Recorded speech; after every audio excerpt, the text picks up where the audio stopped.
So here we're going to talk a little bit about the micron size, and the smaller the micron, there's more air to molecule of disinfectant, so it's a lighter coating, and as you start to go a little larger, then the molecules get bigger.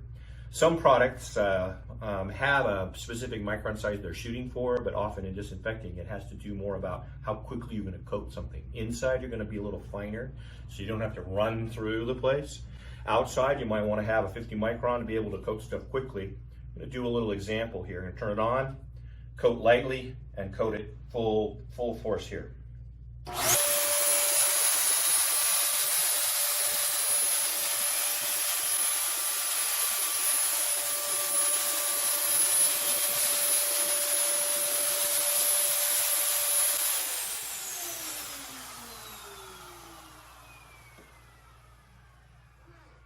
So you can clearly see the difference in that there is a coating on this glass for the time that we set it on there, but it's very, very light in this instance. It's not dripping down off the surface. But you can write your name in it. I can feel it through this whole surface. Steve. All right, and here you can see that it's just dripping off the product in that. So you would have had to move very much faster in order to keep that product from dripping off the product. So you'll get a feel for how much product, what micron size you need to be able to accomplish that area that you're trying to sanitize.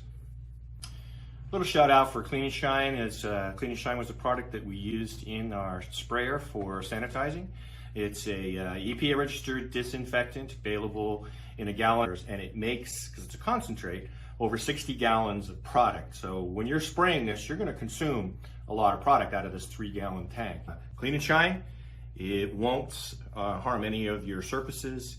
It won't stain anything in that instance. It's friendly and safe for your hands. With any product that is creating a fog, it can create a mild irritant, so don't do it in a closed environment.